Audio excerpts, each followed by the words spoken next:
Welcome to No Password Required, a monthly conversation that gives you an up-close and personal look at the world of cybersecurity. Hello and welcome to No Password Required, a podcast dedicated to exploring the minds and personalities that make up the field of cybersecurity. I'm your host, Ernie, and with me, as always, are Jack Clabby and Pablo Torres. On our podcast today, we're going to chat with Winn Schwartau, a security, privacy, Infowar, and cyber-terrorism expert. Winn's career spans decades and began when his dad taught him to repair televisions at the age of 6. From there, he dabbled in rock and roll until he jumped headfirst into cybersecurity, which was a pretty lonely world in 1983. Since then, he's written several books, including his most recent, Analog Network Security, Time, Broken Stuff, Engineering, Systems, My Audio Career, and Other Musings on 6 decades of thinking about it all. And speaking of guys who think about things, hello to my co-hosts, Jack Clabby and Pablo Torres. Gentlemen, good day. Good day, Ernie. Good day, Ernie. Pablo, how are you? I'm doing well, sir. How you doing, Jack? Doing very well. Doing very well. You know, it's just a typical day for me, just reading the Harvard Business Review, as usual. Just as usual. I think I'm a well-established reader of Yahoo News. So every once in a while, you gotta get every once in a while, it up to the higher level. I put the Budweiser down and I see what the IPAs taste like. So it's not a slam on the Budweiser community, by the way. America's beer. I know of no beer made in Belgium more expensive to produce and make. Correct. Yes, it's So there's a good article out there, just the end of August that hit, called "Your Employees Are Your Best Defense Against Cyber Attacks," and it's written by Fabian Muley, Jennifer Jordan, and Robert Cialdini, based on some real research here, and it comes to some of the same conclusions that we hear a lot. Like, I think this is quite similar to what the White House put out maybe 6 weeks ago about ransomware preparedness, but it's backed by actual data and social science research, which is pretty cool. But it's worth checking out, particularly if you're trying to convince someone in your organization to take it more seriously on the cyber side. They propose a couple of things that, from the legal liability standpoint, may not always be the best, but are pretty good in terms of keeping your organization safe. Like, the first one is ask employees to sign a security policy, which is a great idea from a legal perspective if then there's training on it and they follow it. It could be a bad thing if you have everyone sign a security policy that is a fantasy of what actually happens at the company. So you're probably better off in that case not having anything. Yeah, and I think that's where you mentioned the policy. I think that's to have them sign it, but how many companies do the sign the policy as a CYA mechanism? Look, we made them sign a policy, as opposed to actually. And I think that feeds into one of their other ones, is that you can have it's the leadership leading from example, leadership from the top.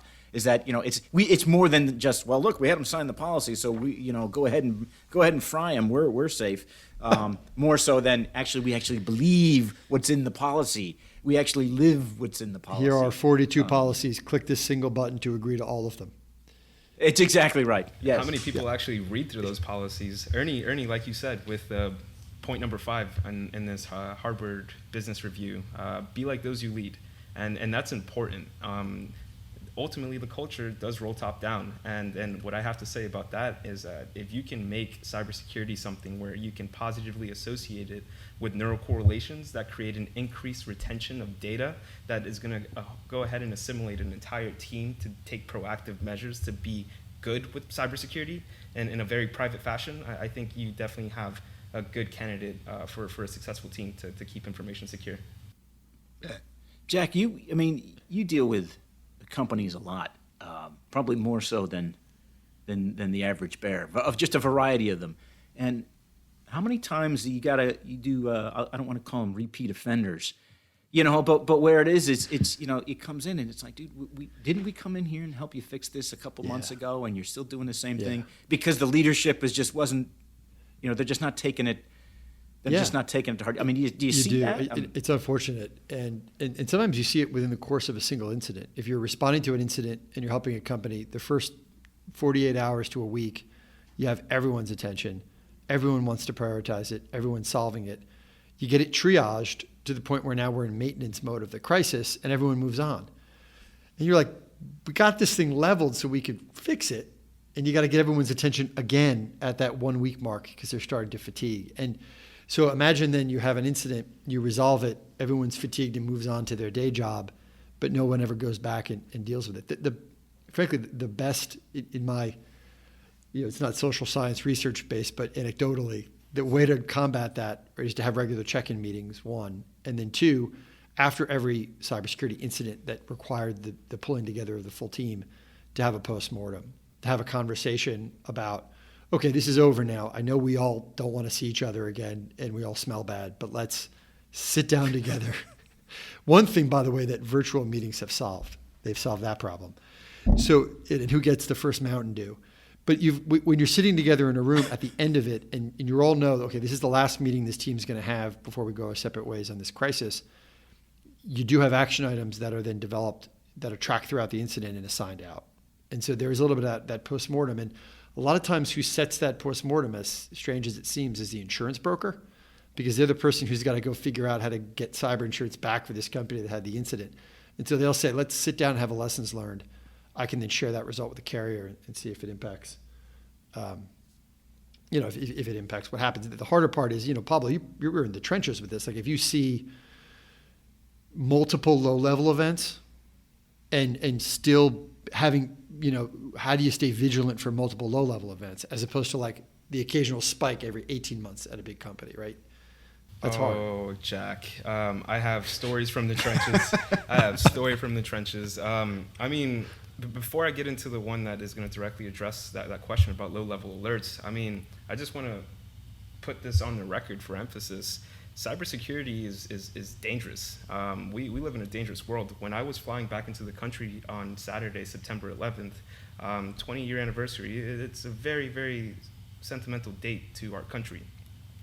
I happened to jump back on the network Monday, got through all my meetings, and then something came over me. I was like, let me check the firewall. Let's find out what's happening on the network.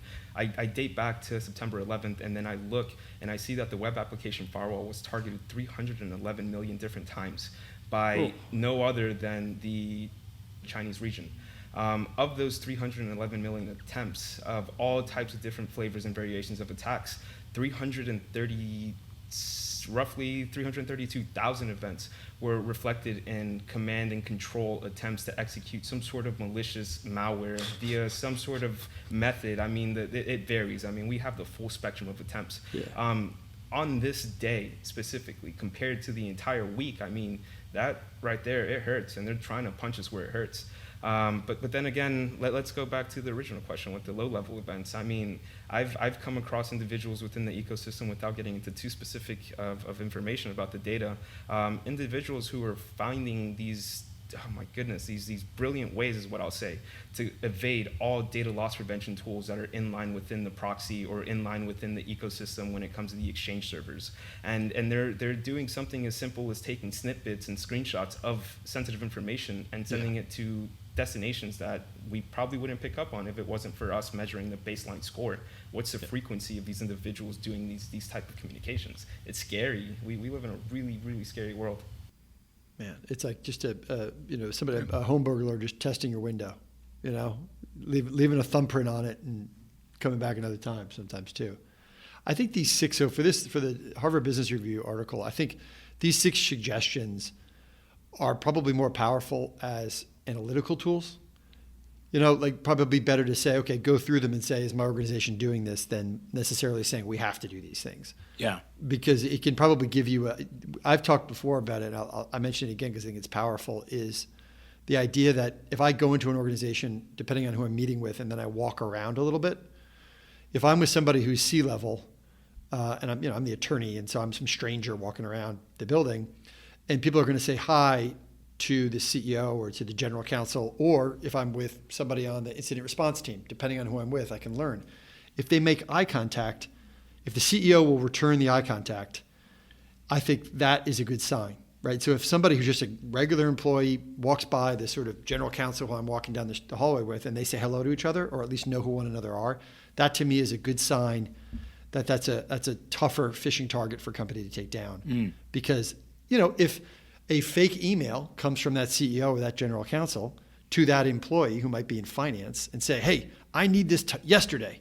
I need this wire to go out to, this bank in China. Send it immediately. Don't call me. I'm in a spa. Right? Will that person say, whoa, that's Frank. I know Frank. I'm going to give him a call anyway. This is ridiculous. Or will that person say, I'm afraid of Frank. He won't even say hi to me in the hallway. So the CEO eye contact test is reflected, I think, in number 3 on the list, illicit responsibility or reciprocity. Illicit reciprocity. If you can say hello to somebody 3 or 4 up the chain to you, and that person, acknowledges you exist, that's a pretty good back of the envelope, I think, for how that company's doing. Yeah, I go back to like the number 5, be like those you lead, and then leverage the value of authority.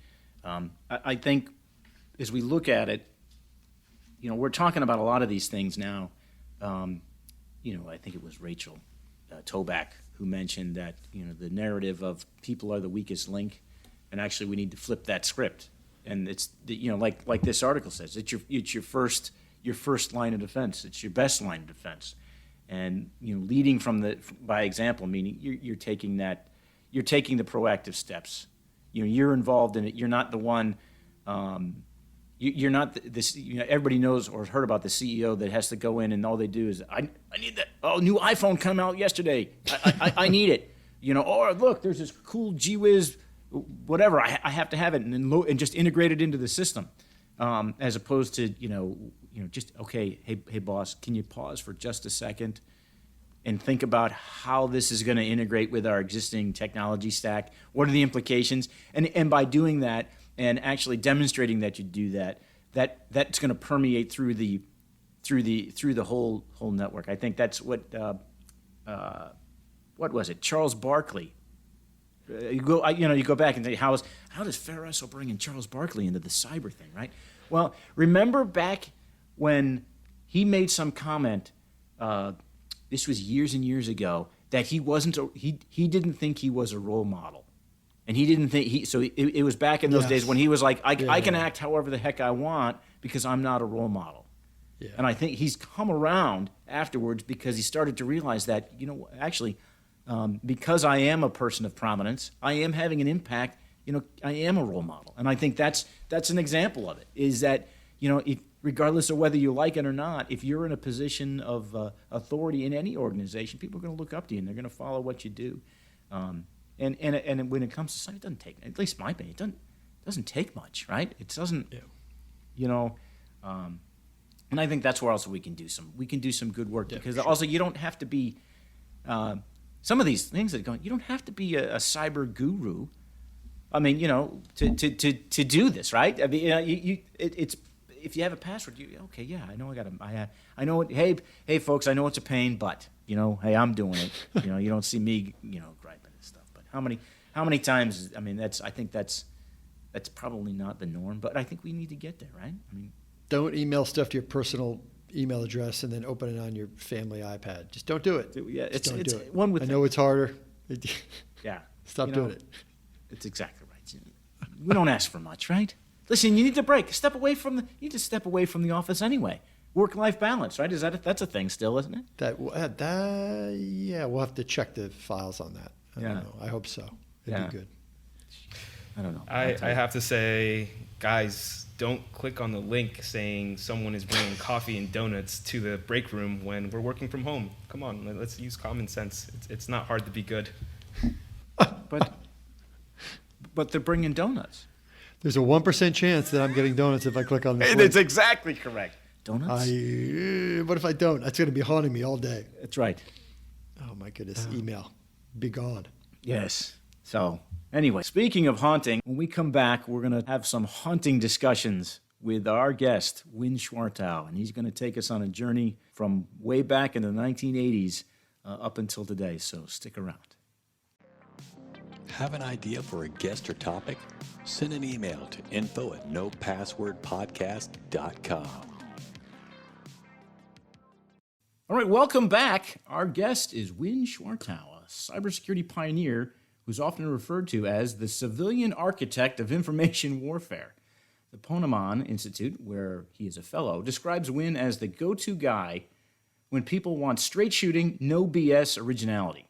Winn, welcome to No Password Required. No password required. Thank God for that. I'm so sick of passwords. Yeah, well, we're trying to move ahead, to be ahead of the times. I'd like to think we were, using biometrics and multi-factor before that was even a thing when there was no password. But that brings back memories of some epic fails in the early days. Yeah, so you talk about it in the you've seen this field, the whole thing start from the beginning. Matter of fact, I think a lot of it is a product of your mind. I don't know. That would, I've been at it a long time. Yeah, I got involved in 1983. So that was before that. I mean, there was some legitimate work, RACF, IBM, some mainframe security, ACF2. There was some of that. Let's see, the Athena project had just gotten started at MIT. There was some early stuff that had been working with the government, especially with before NSA, it was called the National Computer Security Center, before the NSA had even admitted that they exist. And then NIST was involved, early Rainbow stuff. But yeah, I got involved really early, quite by accident. I mean, many computers in those days just didn't have passwords at all. You could just get a computer and it had no password on it, and you would just begin using it. Yeah, and my modem, the dial-up 300 baud modem, there was no security in that. Yeah, there was zero. It was completely different. The world, we didn't have, what we have, a few million computers hanging around. I did have to log in to the NSA. Well, we're going to use website very loosely. Their bulletin board messaging service, and they had a password, and then you had the Well, which was run out of San Francisco, which was complete anarchy. It was awful. I called them up with a security problem, and they go, "We have no security. Get over it." Winn, how did you get into this stuff? How did you get into computers at this time frame? Tell us a little bit about the early days and how you found yourself in this spot. Well, in the audio industry, things and video and TV, there were computers, and I'm using that term loosely. For video TV production, we used a PDP-8 made by DEC that sort of did what it was supposed to do. Had no effect on audio because nobody in TV gave a shit about audio at all. So it's just, a single mono pass-through in those days. And then automation, the concept of automating mixes came up in the late 70s. And that's where I met my wife. She was working at Harrison Systems, and they built this automation system that was total crap, never did work, cost too much money, was epic fail, but I met my wife. And so I'd had exposure to computers and technology since I was a kid, from school, and just because they were cool. And then when I left the record business in August of '81, completely fried, burned out, that's it. You're seeing the shrapnel remnants of that human being right now. We moved to San Diego, and it was, okay, I'm going to take some time off. That lasted 6 weeks. You only can sit on your ass doing nothing for so long when you're a hyper 29-year-old. And it was computers. I think that's going to be a cool area. Went to the classified ads, if anybody remembers. That's awesome. And, oh, wait a minute, computer job. Sure. I didn't want the job. I had never been on a job interview in my life, because in the music business, everybody knows everybody. Okay. And either they like you, they don't like you, you have this skill, that skill, or what have you. Sort of like in security now today. And so I wanted to go to this interview just for the experience of having it. What's an interview like? And so I wore the top half of my wedding suit and some cut-off jeans and flip-flops or something. I really didn't give a shit. That's awesome. And they hired me. And I said, wait a minute, you don't get it. I don't want this job. What did I say so I can not say that the next time I'm doing this? oh, you're exactly what we want, but I don't want this job. This was just an experiment for me. And then I ended up running the company and got heavily involved in computers and computer all the stuff that was happening back in the early 80s. And then a buddy of mine, Western Digital, you probably know the name pretty well. Back in, this was late 82, 83. He said, hey, he was the Western Digital rep. He says, hey, they got this project. You want to consult on it? And I go, yeah. He says, you're not going to ask what it is? No, I don't care. It's money, right? Figure it out. And it was an early data encryption standard hardware implementation for an ISIS circuit. Wow. And that got me hooked. It sucked. The product was absolutely awful. and I saw an opportunity. Oh, we could design. And they said, no, we're just not going to do it. I was like, yeah, but I am. Oh, yeah. Okay. And so that was the transition. That's what got me hooked in 83. And then meeting Jim Bidsos from RSA in the early days when we were all playing the crypto games. So that's how I fell into it. And those crypto games are different than the ones that are being played now in the markets. You're talking about cryptography and keeping bad guys out of places. Is that what we're talking about? It was Diffie-Hellman had just come out in 76 or 77. And everything prior to that was symmetric key, straight ahead. Got to use the same key here and there. So Jim was pushing RSA back in, I guess I met him in 82, I'm guessing. And we got into some early pissing matches over terminology. We weren't really trying to be mean to each other. We got along, but I used some phrases with the stuff we were building that was the same phrase they were using that meant something else entirely.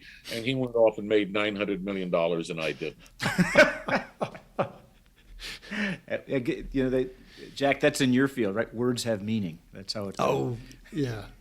But you got to do, well, yeah, it all depends on where you're earning the money and, Oh, it was total you've chaos. had a lot of adventures. It was total chaos back. It was so much fun. So much fun. Tell us a little bit about your current role, Winn. What are you up to these days? We sold, my wife and I sold our company to KnowBe4 5 years ago. Oh, yeah. And we had one rule after the money and everything else was all worked out. I said, there's one deal breaker and it's up to you. And this was with Stu Showerman. And I said, you're buying this because we have a team that does something really, really well. Don't screw with it. Keep them as the team, as an independent unit. Do not try to build it into your structure. You did this for a reason. Yeah. Don't fix it. And that's still SAC, Security Awareness Company, is still the premier content developer, leading edge thinking and all of that for KnowBe4. So it has worked out brilliantly for everybody, because too many companies you've seen over the years, they get bought up and then they get shrapnel, people fly, products, and the vision went away. And we didn't allow that to happen. And Stu has been a tremendous partner. And then he said, what do you want to do? And I said, I want to think up stuff. I didn't use the word stuff. I use another word you would have to believe. Put an E on the podcast. And so they gave me the title. It's pretty meaningless. It's Chief Visionary Officer, which means come up with interesting stuff. Okay. And it has been great to not really be playing so much in security. Yeah, there's some pieces of it that definitely, there's some big security pieces, but it's not all security. It's also about technologies and learning and how neural interfaces are going to screw with AI and how is that going to affect. And so it's all these moving pieces of technology that are moving forward. And I look for integrations and non-obvious relationships between them that could be potentially applied. And I'm being obtuse because most of what I do for them is, until it's announced, is under, secret lock and key. And I have to listen to the lawyers. I said, so my brain is intellectual property? How do you control that? So that was So it's coming up with interesting technologies. And so I'm working in a lot of areas with immersive experiences. Some work from the 1860s. There was some psychology work done in the 1860s and 1890s that we have largely ignored in today's learning mechanisms. I learned a lot of it from a roller coaster designer in London. What? Yeah. What about the experience of how people experience a ride versus how they experience something else? It's how they experience thrill. Oh, wow.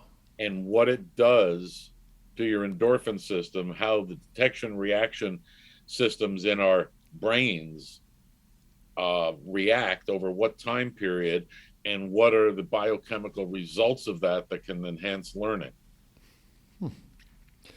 And I learned all that from a roller coaster designer. So it's not 7 hours of Zoom meetings back to back to back. That's not the optimal thing. No, I seriously don't know how the hell people do that. No, I think we're going to look back on. I mean, we do the best we can with what we have with video conferencing, but we're going to look back on it. Hopefully, the way people, whatever your next thing comes out, Winn, hopefully we look back on it in the way that videographers look back on still photographs. Cool and still useful, but come on. No, I think Zoom is great. I think it's a great tool. There's a couple of others that I've been using that are a little more creatively delivered to the user, but are not as technically as robust as Zoom. Is what really in March 2020. Hopefully, you all bought stock at 108.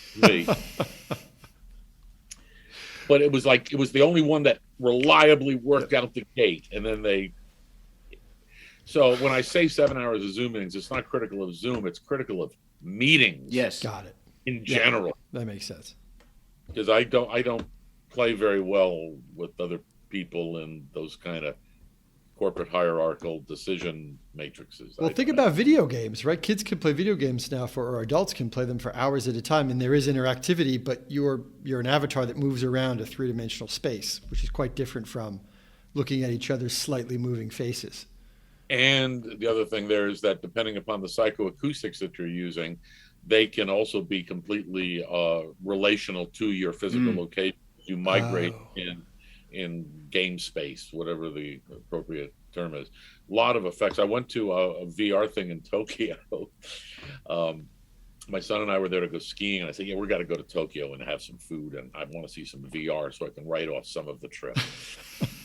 And so we found the most advanced, publicly available VR thing. Okay. So we go in and get all strapped up with this, and you get strapped up with this, and it's like in Alien. It's like wearing 40 pounds of stuff. And then there is a 15-minute introduction on how to use everything in Japanese. Oh, good. of course. My son goes first. Yes, right. And Adam picked it up because he's used to the gaming thing. Okay. And so I'm not a gamer at all. So we go into this room that was the holodeck with all, the black room with the white lines and all that. Yeah. And so they spaced us out, and I'm guessing it was 2,000-3,000 square feet, pretty good size thing. And then I can tell the countdown, and suddenly I am standing on a wobbly 2x4 on top of a support structure that is wobbling as aliens are running, and the noise and completely took over my entire experience. And it taught me so much about, and that tied into the roller coaster guy. Oh, wow. And so when you're accelerating these things with various types of haptic technologies, how can you achieve haptics without having to go full on physical? Because physical stuff isn't scalable. So I've been working in that area, if any of that makes any sense at all. No, it does. And I want to play a boxing game, and I want to feel an impact, but I don't want to feel it the exact same way I would if I were punched in the face. Yeah, you don't want the video game to bust your jaw. Right. So you want to set it on low pepper spice rate.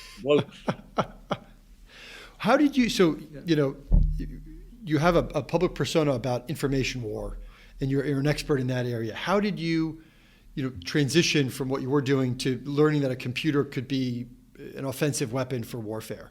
How does that happen, and how do you get into the sort of Infowar space? All right. So I was working at this time. I was the lead architect, for lack of any other term, on a project with Hughes Aircraft, ICL, which was the IBM in Europe, the Security Dynamics, which was the source of what RSA became, the Athena project, Sun Microsystems. We had this consortium we put together that we had designed what was going to be the world's first single sign-on system for global enterprise. So, wow. So this was like 88, I'm guessing. And so at that point, I was working with Hughes and spending a lot of time in Washington. So I was back home and taking a shower one morning or noon, whenever I wake up. And I love showers. For me are thinking. It's like peaceful and all that. And so this virus goes and nails a computer in my mind. Okay. And then another virus, and suddenly 5 viruses come and nail. And then this network of attacks coming with intention and control behind them, what today we would call multi-vector. Well, I don't remember what I called it back then. Okay, I got a multi-vector thing, and I do this in order to get him really down here. So I need to create a disturbance. So therefore, then I can use another technology to come down. And so it started multiplying in my mind, and it added in passive surveillance, active surveillance, tempest busting, EMP, satellites. It was like this entire ecosystem of what networking has become. Yeah. And I realized, I said, shit, this is war. Then the water went cold. So I remember I ran over to a desk, because those things, you have a dream. Yeah, you gotta write it down. I sat and I just started writing all this crap down, and then I drew some pictures, and that was the beginning vision of information warfare. Wow. And so where do you think, from that vision in the shower, where is it now? I mean, I don't know. Are we close? Are we there? Or I think it's pretty up. Yeah. And you'll hear this throughout history, if they had only listened. Yeah. There were a bunch of us that had gotten a lot of discussions together, which is what created InfoWarCon and this global community we had put together. And we started for the first time getting the military, the private sector and enterprise, law enforcement, first responders, and computer hackers all in the same room talking about the same thing under my insane tutelage. I said, this is what we're going to do, because I don't know the answer. I want to know the answer. I came up with it. So tell me, what do we do? And that was what we spent many, many years doing. But unfortunately, the observations, the insights, the predictions of what we said is going to be happening, which is happening, even worse than we had imagined it. Nobody listened. It was an inconvenient truth, if you will. The generals wanted to do it, but the colonels didn't understand, and the lieutenant knew how to swap a floppy out. And we were so far beyond that into this hyper-theoretical world of what can happen.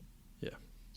Using, at the time, absolutely currently available technologies, if you just put some intention and money behind it. We chose not to do it. We chose to spend $64 million to attempt to come up with a definition of information warfare.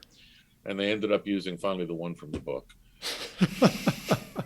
And then there's all these experts on information warfare that it is shrapneled into this money machine in DC, like everything else does with the Beltway bandits. Some of it is really good technology, but what has been lost is vision.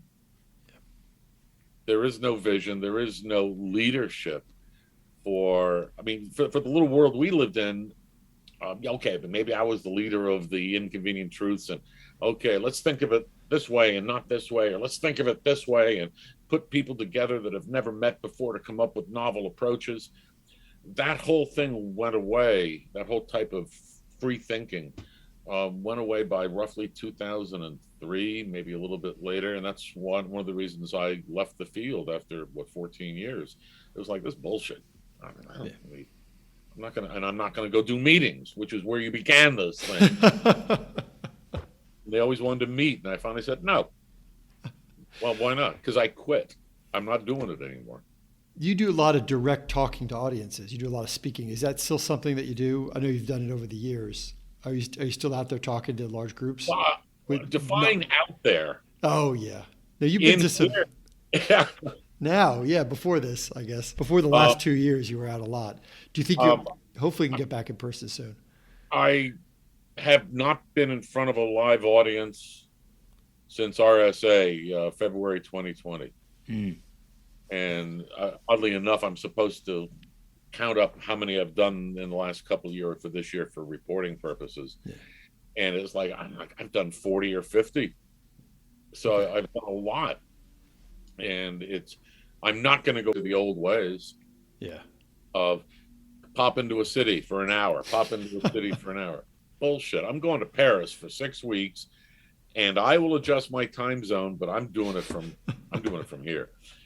And I'm going to go RSA. I'm going to go to some conferences, but by and large, they're SOS to me. I find very little value because they're still talking 1990s problems, 1970s style architectures, and modern theory is just starting to creep into some of it right now. And that's where I prefer to help. Yeah, that makes sense. What we've heard at some of these talks where you say, call me out on my BS. Yeah. Is that something people still do when you're doing it remotely? And how is that? I encourage it. I encourage it every time. Because, well, number one, I don't know everything. I know a lot of shit, but I don't know everything. And then you may know something of the same thing, but you know today's information, and I'm quoting last week's information. Got it. And I may be bringing up something about quantum mechanics that you know more about it than I do. And you go, no, that's not right. It's the fermion doing the link over through to the Asteris on the turquoise. Oh, sorry. Thank you. Thanks for that. I'll buy you a drink later. There's value in that. Yeah. For me, it's value for the audience. And hopefully part of the value also is recognized that we're all in this together. And you can't know everything. We have to work as a team, and you have to use the scientific method and be willing to get called out on your BS and modify your position and thinking with new data. And we don't do enough of that, especially security vendors who probably sponsor this, right? No, actually, we are unsponsored. We are. Oh, we're funded by the government. We're that's interesting. And so I wonder, how much do you think people's ego has slowed us down in this space? I mean, you mentioned you're talking with the senior military folks, and it was like, oh yeah, this will be great, but because we're a little bit better than we were back then. Meaning now a lot of the generals like, yeah, let's do cyber, but there's still let's sprinkle a little bit of that cyber on it after the fact. All the cybers, put all the cybers, give them the cybers. Yes. I honestly don't know enough about today. I mean, I understand the attacks and all of that. I get it. Basically anybody can do anything with enough money. Yeah. Or compromising the right people. It's the same old cloak and dagger stuff that we've seen for hundreds of years, just with a different approach. And we've got the technology and we have the human factor. And the human factor is probably the most important still, as it was when spies, during Clinton era, they said, oh, the Cold War is over, so we can slow down the CIA. We don't need them anymore, and got rid of all the human intelligence. And that was recognized as That was a major snafu. Yeah, that was a bad idea. Yeah. Yeah, we like to call that a bad idea. We lost easily 10 years of intelligence on the ground. And it's the same thing with security, whether you're doing in offense or defense, the human element. This is ultimately about people and really screwed up technology that the planet has decided to run itself on. You know, you've spoken to a lot of governments and done a lot of travel in your time. You know, we have to ask you, which group did you upset more, the Polish government or the CIA? The CIA and I have had we had a number of issues over the years. And as a non-spook, they were mysterious to me as to not the hows, but the whys. Okay. And a couple of them I sort of understood. They wanted me to do some stuff that was just wrong. No, okay. Just no. And I called them out on it. And so they put me on a shit list and made international travel hell. And that's a story that, okay. Understood. How that got fixed is another, that probably never will be codified on video. Understood. All right, we'll try one more. Did a member of a foreign government security team once threaten to shoot you if you came within 20 feet of a building? No, that was the Marines. Okay. It was the U.S. Marines. What was that about? Can you talk about that? Yeah. Okay. This was the first time is the one I really remember. I was in the first time. It became fairly normal. First time I was in some spook building, and I'm guessing D.C., Maryland, Virginia. I don't remember, and don't remember why I was there, but I do remember I was in an office at a hallway, and outside of it, there was a general. I don't know, and there were a couple of teenagers with M16s. And so I remember saying, hey, can I use the men's room? Yeah, sure. It's just down the hallway to your left. And so then this teenager is following me down, and I kind of look. I say, WTF, mate? And he goes, sir, you are a security threat. We have orders to shoot you if you get within 20 feet of a computer. That is awesome. And I said, can you come in the men's room and please help me? And he didn't have a sense of humor. Strangely enough. I guess people with M16s are said no sense of humor allowed. Yeah, well, it's when they cut your hair short like that. They cut something out. That's what happens. Yeah. And then it became fairly normal to go. So I turned it into a game of how many security badges could I not turn in? Because that really messes with them. Because they got to count them at the end of the day. And if something's miscounted, then they have to go through this formal review. And part of it was just kind of hacking the system to see if they were any good or not. And I've still got stacks of these things. Oh, no, I left it inside on the table, right? Yeah. Oh, you're good. Bam, out. All right. Well, Winn, it's been great learning more about you here. We're going to take a short break now, but when we return, we'll have Ernie's lifestyle polygraph. So please stay with us. You are listening to the No Password Required podcast. We cover cybersecurity and a lot of other stuff. All right, welcome back. All right, Winn, are you ready for the No. No. Well, this is the best time to start. Oh. So this is the segment that we call the lifestyle polygraph. For those of you in our listening audience who don't know, for certain positions of national security concern, you have to pass something that is known as a lifestyle polygraph, where they ask probing questions to determine if you're a security risk. Well, we have something similar here at No Password Required called the lifestyle polygraph, which is neither a polygraph, it's sort of tied to your lifestyle, sort of. And it's where we're going to ask you a series of questions. They're going to be kind of rapid fire. And it's just to kind of probe the inner workings of your mind. So are you ready to begin this? No. No, well, we're going to start anyway. Because I wouldn't pass a polygraph now. I'm so nervous. See, we don't. What the good news is, there's no pass or fail. No pass or fail. Like they told you, no right answer, just an answer. Yeah, no, embarrassed or not. That's right. All right. So here we go. These are really good ones. All right. So question number 1. Is Louis Armstrong the best teacher you've ever had? No, Louis Armstrong taught me one thing when I was 5 or 6, how to play when the Saints come marching in. The best teacher I ever had was Bob Goldman, from the age of 16 to just about 18, and he was the owner of a recording studio, took me under his wing and gave me a 20-year education in about 18 months. So along those lines, we're continuing on the moon. Here we go. Next one. Velvet Underground or Blue Oyster Cult? Neither one. Blue Oyster Cult, the only thing about them is more cowbell. Yeah. That's about the only thing I ever think of. Velvet Underground, I was never a fan. Either. That was too off to the side for me. That was too late 70s, early 80s, but no, not for me.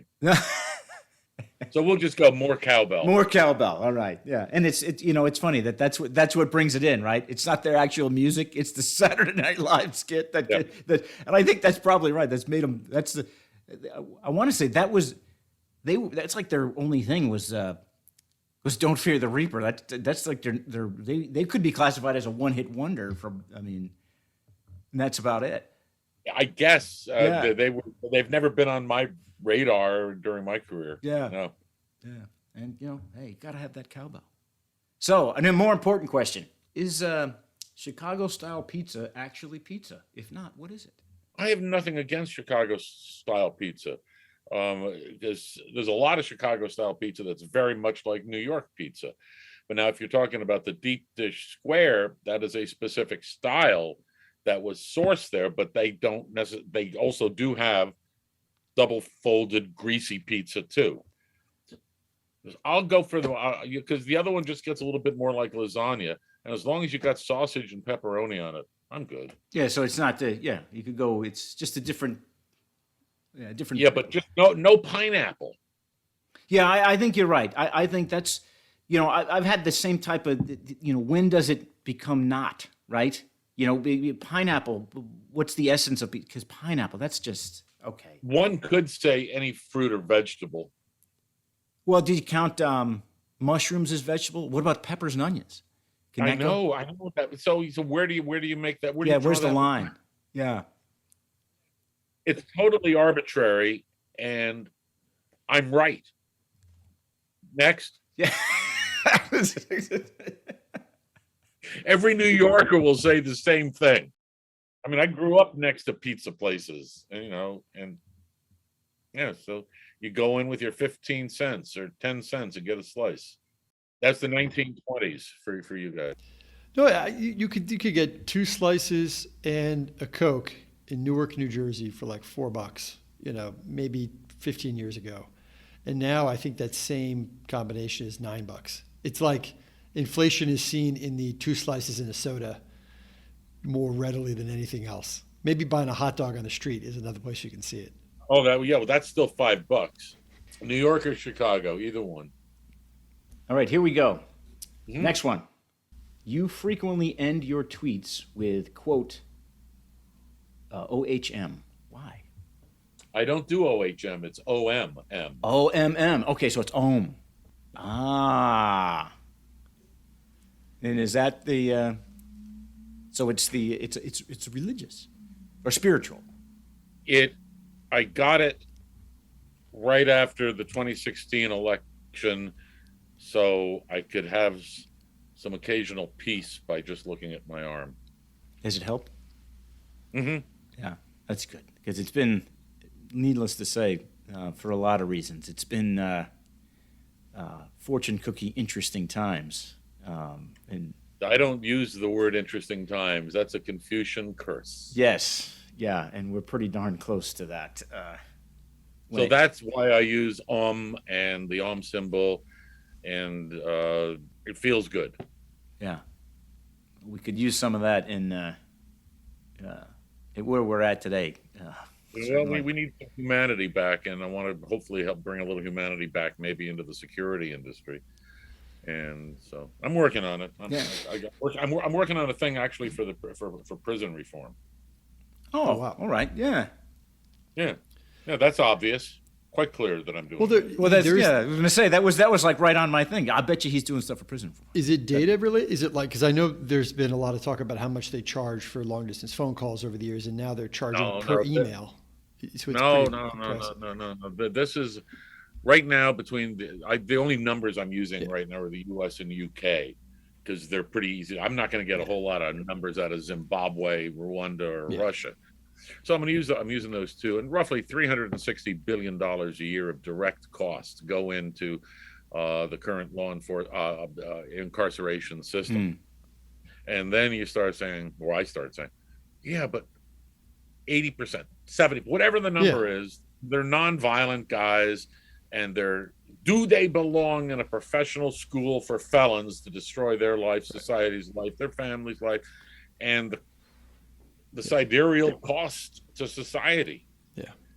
So I designed this way an alternate means of incarceration that is completely virtual, and with a lot of high-speed detection mechanisms, which are available now. That a lot of the work's coming out of NASA. So I read a lot of strange things. You could basically, and it sounds draconian, instead of those ankle bracelets that are, weigh 7 pounds and marginally work, and to this day, I don't know why there's a 7-pound bracelet for a GPS. Sorry, that's just me. And you need a landline to work a lot of them. Like some of those things are we can get streaming video from Mars, but you still have to have this, only with the slave colony. Only with the slave colony. That's right. That's right. And so I designed this thing. It's like, okay, let's say I'm making this up, and I'm not trying to push any one agenda. I'm pushing the technology. Let's say you were drunk driving. Okay, and part of the sentence now, we're not going to send you to jail, but you're going to do 2,000 hours of this. You can't drink. You can't go to a bar. So there's these. Some of them are biocontainment, and some of them are behavioral modification. And the whole purpose of prison and getting caught and all that is theory. Let's rehabilitate, and I'm using these words very, very loosely. Get into a semantic debate. So you're going to do 2,000 hours of this. You're only allowed to drive to and from work, and if we detect any alcohol in your system, you're going straight to jail. How do we do that? It's intrusive. Yeah, and I don't give a. Yeah, so is going to prison. So, all right, do you do it with the patches? Okay, there are skin that can detect an amazing amount of chemical rays. You do that, or do you do a subcutaneous thing? Well, that's intrusive. Well, go to jail. Well, you're monitoring. What about my privacy? Go to jail. Yeah. And I've been working on this, and I'm working with the Royal Society in where I hope to introduce it in London in early next year. Now, that's really interesting stuff, because I think that's, when you talk about prison reform, you mentioned it briefly. It's assuming the intention is rehabilitation, then why wouldn't you do it this way as opposed to, like you said, drop somebody who's a nonviolent, second offender for something that's not necessarily a horrible, heinous crime, and they're in general population, with the murderers and such. That doesn't help their odds of rehabilitation at all. In fact, it probably sends them down a bad path to begin the wrong. And that's why one of the reasons I'm trying to get this done out of the Royal Society over there, is because England is really small and has a substantially less provincial worldview than we do in the U.S., especially in 28 states or whatever the god-awful number is that just do god-awful things. Okay, and our last question here on the polygraph. Oh, sorry, I didn't mean to take. No, we're not done. That's the whole point of it. That's the whole point of it is to go. Who knows where it goes? That's. But here it is. Okay, what is a positive trait that you currently have that was most shaped by your parents? How to research. My mother always said the most important thing you can ever do is learn how to learn. And I guess I was 6 years old when that began. And she bought me the Encyclopedia Britannica, all 26 volumes in 4-point font. And I'd ask her a question, go, look it up. Well, we're off to the library. So we had the sidewalks, the trench from our house to the library, 5 blocks away. And we were there many, many times. And growing up in New York gives you the opportunity also, you could go around the city on your own at 10 years old back in those days. And if you were, a little bit aware of what was going on. And you had the New York Public Library at 42nd Street and the 2 lions there, patience and fortitude, which was always part of my mother's as well. And then my father was hardcore engineering. He says, you're going to be an electrical engineer by the time you're 11 if it kills you. You mentioned the library and learn to learn. How do you think today I'll use it, the internet and with so much information at people's fingertips, learning to learn. What's like learning to learn 2.0 look like when it comes to that? Because because it's like, say, if it's on the internet, it's got to be true, right? And so now people can, they learn to use Google, but is that learning to learn, or is that learning to learn the wrong stuff? I'm going to stick with learning to learn 1.0 is still make sure your source materials are reliable. I mean, that's fun. I don't need the internet to find that fallacy. That's existed forever. Yeah. Be willing to be wrong. There's nothing wrong with being wrong. We don't teach failure enough. Jesus, I don't get it. You don't learn unless you fail. So some guy comes to a job as a network administrator for you, and he wants to be your guru of techie cybers. And his resume is great. Nothing has ever gone wrong anywhere he's worked. Do you hire him? In the modern world, the answer is probably yes, but the wrong answer is yes. At least you want to find out how you got to those, how did you get to those successes, right? Because if you do, if everything wins all the time, yeah. Pleasure, pain, dark, light, the Taoist philosophies really do manifest themselves everywhere. Yeah. So I got to tell you, Winn, this has been really fascinating, interesting, exciting, fun, you name it. We've traveled a lot of places here this afternoon, and I want to thank you so much for joining us. No problem, anytime. I've thoroughly enjoyed it. I've really enjoyed especially the interaction I've had with Ted. It's been amazing. Yeah. Well, tell you what, Ted is that's all he's got to do. He just sits there and he looks. That's what he does. And he's the calming presence for our entire, he keeps us grounded. And he's the bass player. He is the bass player, which is the heart of the whole thing, right? Laying down that bass line. So how would people get a hold of you if they wanted to, track you, follow you? Not necessarily track you in that sense, but you know what I'm saying. Oh, God. My website is in mediocre states of horrific transformation. And I've been. That's kind of like me. I'm usually in that every morning. WinnSchwartau.com has got stuff. All of my books are now basically for free on Amazon Unlimited. Then Winn Schwartau at gmail.com. Keep those letters and checks coming. Yeah, cards and letters coming. No checks. I want the checks. Too. Checks, okay. Yeah, put a check in that email, would you please? That's right. We're working on that technology too. That's right. All right, coming up next, Pablo Torres is going to bring one of the greats into our organization, Snoop Dogg, into our growing cybersecurity firm. Where will Pablo place this multi-talented media icon? Stick around and find out. There's a place for everyone in the world of cybersecurity, and Pablo Torres plans to prove it. Welcome to Positively Cyber.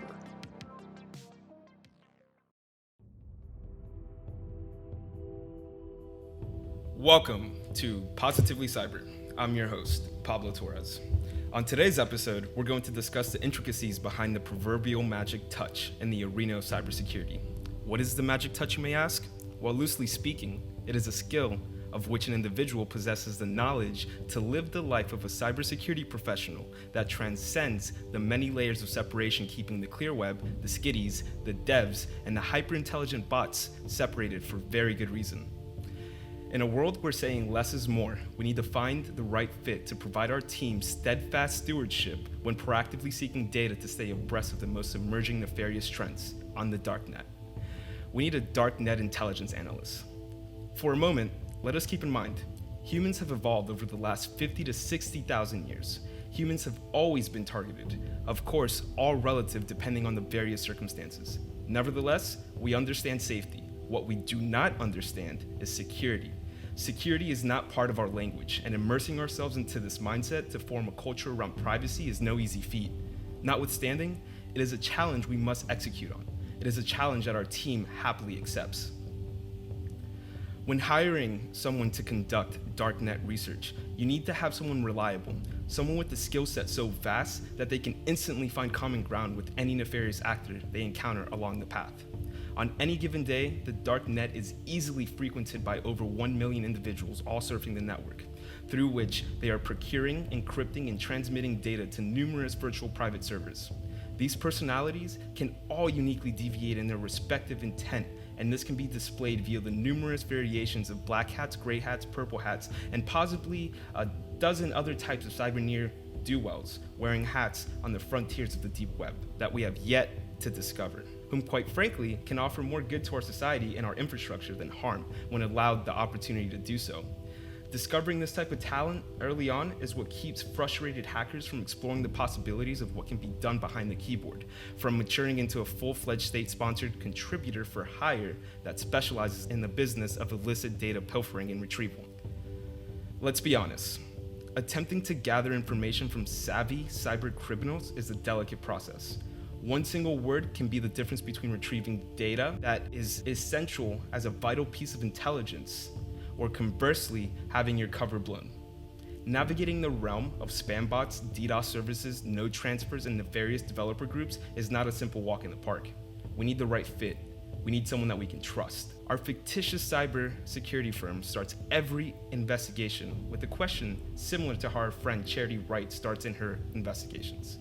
Once we get our heads wrapped around the initial query, we later then allow our curiosity to take control and drive the examination as far as we can pull on the string into the abyss we call a rabbit hole. With all of Hollywood to choose from, who is the perfect persona positioned for this role? From the man who coined hip hop is what makes the world go round, we are injecting Snoop Dogg into the mix. Because today, we have come to understand that technology makes the world go round. He said it best: it is easy for a kid to join a gang and do drugs. We should make it easy for them to be involved in football and academics. Sure thing, Snoop, we agree. We are not advocates for the former, however, we are certainly a proponent of the latter. And the latter consists of proactive action through involvement and opportunity to expand one's knowledge and become a more productive member of any team. And if we have it our way, we would love for them to be part of our information security team. Snoop, let's get to brass tacks. We need you to research, we need you to monitor, and we need you to analyze intelligence and data and make the best recommendations on that data. We need you to provide analysis for our national security infrastructure, its technology, and its specific geographic targeted vulnerabilities that could be susceptible to being compromised. We need you to prepare assessments of our current threats and trends based on sophisticated data retrieval and analysis of classified and open source information. Most importantly, we need you to follow and log any links you come across and treat all links that lead to CP as a dead end, like it never even existed. Screenshot everything and make sure you have evidence for your peers. Following the 80-20 law of nature, 20% of the world's information affects 80% of our lives. Most of the deep web is underground cultures, lost worlds and stories, and logs of horrible events in the most sin-ridden parts of our human nature. We need someone to parse through the noise and to find the viable data that will be baked into our model and detect and mitigate risk to help us ensure that we are maintaining confidentiality, integrity, and availability. Time to get to work, Snoop. Welcome to the team, and we know that you're the right fit for the role. We're down to get down, and if this is anything like any project that you've ever worked in the past, the information security business, we do not need to recreate the wheel. What we need to do is make the wheel more dynamically versatile. I like this for a lot of reasons. He knows the way everyone else thinks. He can get along well in almost any company. I mean, he's a guy going to the White House and can still talk to people on the street and in prisons. So he's got a great range. He's got an exceptional work ethic, always hustling, always working, and he's always been the case. The hard part, I think, with this is that he'll have to spend time alone. Like there's a lot of time you're just one-on-one with that computer screen here. Even though you're interacting with people, I think a lot of the surveillance he'll have to do and the connections he'll make online are sort of solitary. So we'll have to feel him out on how he feels about that. Yeah. I think that's the one downside, because you got to spend a lot of alone time in the chair. Yeah. But Yeah. he spends a lot of time in the recording studio. It could be similar. It could be similar, and then we also have to factor in the intangibles. What is it about his mindset that allows him to do what he does well? And I think that's what allows him to contribute to the team. It presents an opportunity for him to provide a perspective that's not common to what our team already possesses. And aside from the interconnectivity that the internet offers, I mean, the emotional intelligence aspect is still the same. We have humans behind the keyboards, and those keyboards are being click-clacked by individuals who have emotions. It's when we get into quantum computing and we allow Snoop to interact with something that doesn't have any sort of of any free will. It's just processing data at will. I guess you could say that's free will, but I mean, we're talking about binary. We're talking about something that processes data, ones and zeros, and calculates them as two. It's like taking black and white and calling it gray. It's like the Snoop Dogg Turing test. Yeah, put Snoop Dogg up against. I do believe Snoop will definitely add to our team, and especially with the dynamic. And I feel like street smarts is very important when you're dealing with an army, let's say, quite frankly, of nefarious actors who are looking to commit harm. What is, just one question out of that, what is a purple hat? How is it different from a red hat? Or from a gray hat, I guess. I know what a gray hat is, I know what a white hat is, but what's a purple hat? That's a great question, Jack. The purple hat. So this past weekend, I had the pleasure and the opportunity to spend time with one of my mentees. I think I got a purple hat around here somewhere. Hey, well, you're on the right team. What a purple hat consists of is individuals who proactively take it upon themselves to surf the dark webs as developers, not hackers. Wow. They are individuals who actively help the community form better strategies for not penetrating systems, but for making systems better and making virtual servers more secure. Purple hat individuals are interesting because they could flip perspective at the drop of a dime, but more often than not, they're very good individuals. Wow. All right. Yeah, they're willing to go to some dark places to bring that intelligence out there. Yeah. Wow. Well, it's funny, we're talking about the dark web, and I read something, I guess it was yesterday, maybe the day before, saying that I'll call it the traditional dark web, Tor type browser sites, that's being supplanted by things like Telegram, and that folks are moving towards Telegram, Discord, and WhatsApp over because of the way that they can share information. It's the anonymity and the encryption and all that. So I just think that's interesting that you wouldn't that we've gone. It's going to another level, and I'll be interested to see how that plays out over time. I mean, because the whole the quote dark web in the past was you had to. I mean, it was you had to have a specific thing. You got invited, yada yada, and now it wasn't I'll call it a mainstream technology that it was riding on. Yeah. And now here we're having the dark web migrating to a quote mainstream technology. So I just thought that was interesting that things are being adapted. And what they were saying it was moving towards that mainstream tech for the same reasons why you move towards those technologies for legitimate purposes. Ease of access, ease of sharing, all those types of improved security, et cetera, et cetera. So it's just funny to see how it's at the end of the day, you want to call it business operations are business operations. Wherever you go to, you got to interface with your client. Your client's got to be able to find you. It's, and to your point, Ernie, it becomes a never-ending rabbit hole. And it's funny you mentioned Telegram and Discord. Ultimately, reverse engineering Telegram, I was able to go back to the root where the communication was originating from. And when I see that I have packets and data being sent to Russia, I start to get concerned. And then when I dive in a little deeper on that rabbit hole, I start finding out who the creators of this are. And these individuals are hosting millions of communities that are all transmitting tons of data, whether good or bad, we don't know. And then conversely, when we address Discord, they were offered billions of dollars to sell off their rights to Microsoft. And why wouldn't they? Because the Chinese government has interests, and the Chinese government's associated with that platform. I find that a little interesting. That gives you the Spock eyebrow. I got to work on my Mr. Spock eyebrow. Or my, what is it, Dr. McCoy eyebrow? Jim! That's awesome. All right, well, welcome aboard, Snoop. I like it. Yes. I like the hire.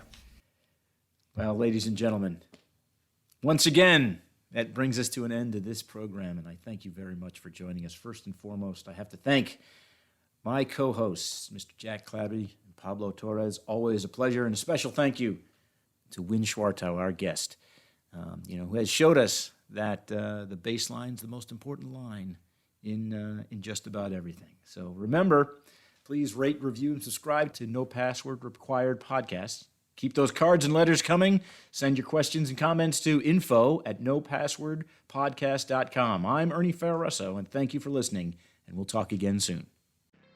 Thank you for listening to the No Password Required podcast. The show is produced by Cyber Florida. A special thanks goes out to our friends at Carlton Fields and Cognizant. If you'd like to learn more about the podcast, visit our website, cyberflorida.org/pod.